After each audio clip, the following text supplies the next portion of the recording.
Intelligence Agency, or CIA for short, has long been invincible to the naked eye, but shrouded in indescribable mystery and controversy. Until recently, coups were seen as internal struggles, manifestations of a people who desire regime change. But to the contrary, they are often planned and legitimized from the outside and then projected as a sign of local instability. They are not sudden sharp actions. In fact, they are built on long-term processes to control geopolitical orders, financial networks, and natural resources. CIA covert operations are by their very nature hard to prove definitively, but research into the agency's work, declassified documents, as well as revelations by former CIA employees have unwound a complicated information web.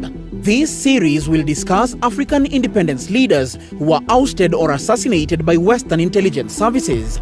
Congo's Patrice Lumumba's death in 1961 followed on from that of opposition leader of Cameroon, Félix Moumi, poisoned in 1960. Sylvanus Olympio, leader of Togo, was killed in 1963.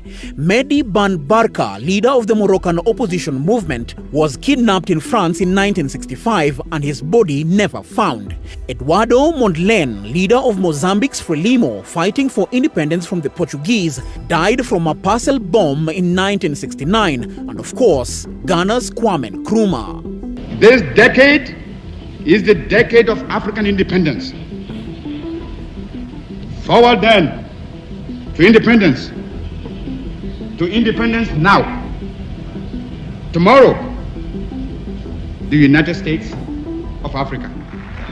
As Kwame Nkrumah, Ghana's founding father, as well as Africa's first post-colonial president south of the Sahara, would come to learn, this is the kind of thing one has to plan almost in secret and launch when ready, because as soon as you say it, you'll have a target on your back.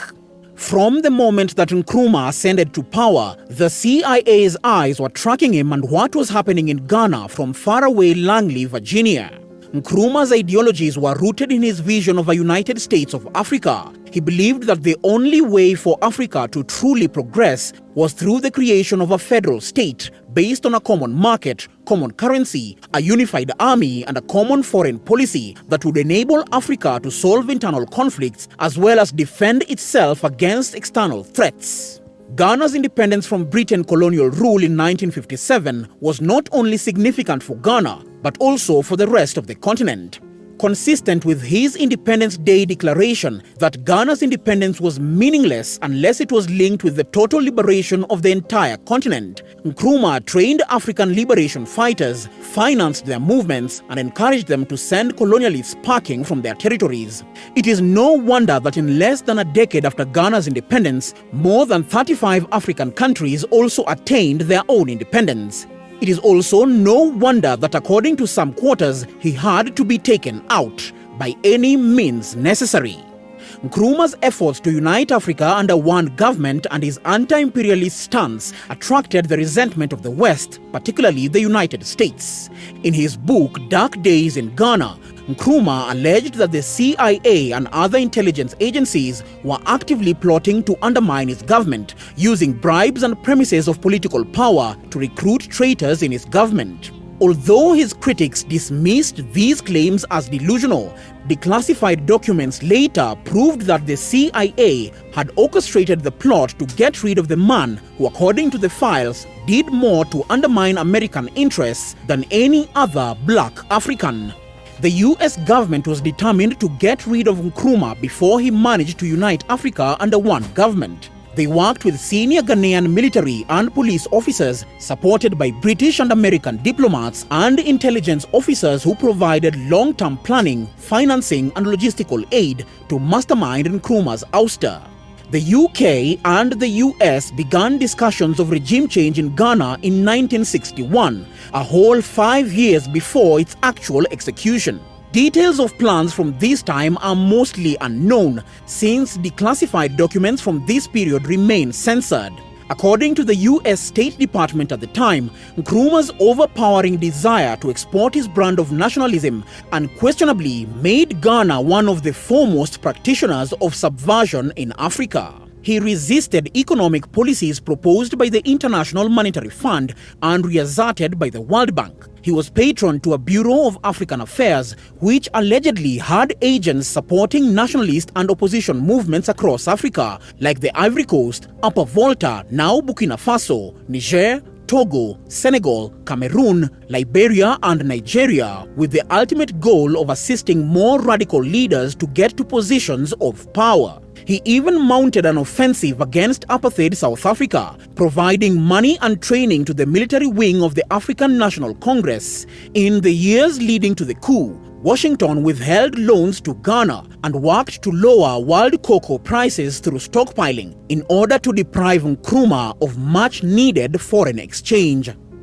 U.S. Ambassador Franklin Williams, one of the first African Americans to be ambassador, had presented his credentials to Nkrumah on January 17, 1966, a few weeks to the coup. But before taking up his position, he exchanged private correspondences with friends, bragging that he would soon be running the country. Williams' associations with U.S. intelligence and the coup were a more disturbing brand of betrayal, considering Nkrumah's Pan-Africanism and his call for Ghana to be a haven for black artists, thinkers, and leaders. 3 weeks to the coup, an editorial in The Spark, a newspaper founded by Nkrumah, asked why the US would send an African-American ambassador to Ghana when they did not support racial equity in their own country and would surely not send a black ambassador to a European nation. There was speculation that Nkrumah saw his appointment as a sign of disrespect and felt that the US was sending a black ambassador to do their dirty work. On February 21, 1966, 3 days to the coup, Nkrumah went on a state visit to Vietnam to negotiate a peaceful settlement to the US war in Vietnam. The United States had encouraged him to go on the diplomatic mission and indeed promised to halt the bombing of North Vietnam in order to ensure his safety. Meanwhile, back home, a group of 600 soldiers stationed in the northern part of the country was ordered to start moving south to Accra, a distance of about 435 miles or 700 kilometers. They were told at first that they were mobilizing to respond to the situation in southern Rhodesia. When they reached the capital, the coup leaders told the soldiers that Nkrumah was meeting with Vietnam President Ho Chi Minh in preparation for deployment of Ghanaian soldiers to the Vietnam War. Later, the soldiers were told they were going to be deployed in southern Rhodesia, now Zimbabwe, to fight against the white government of Ian Smith. So the coup plotters riled up the soldiers and justified their takeover by charging that Nkrumah's administration was abusive and corrupt. They explained that they were disturbed by Kwame Nkrumah's aggressive involvement in African politics and by his belief that Ghanaian troops could be sent anywhere in Africa to fight so-called liberation wars, even though they never did so.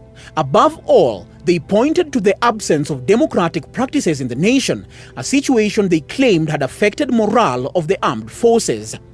The soldiers were divided up and led to capture various key government installations. The State Broadcasting House and the International Communication buildings were captured quickly. The heaviest fighting broke out at the Flagstaff House, which was the presidential residence. But when Colonel E.K. Kokota threatened to bomb the presidential residence if resistance continued, Nkrumah's wife, Fathia Nkrumah, advised the guards to surrender. The coup leaders informed the public of the regime change over the radio at dawn on February 24, 1966. On the ground, senior officials of the Ghana army carried out the coup as the US intelligence agency pulled the strings and called the shots from behind the scenes.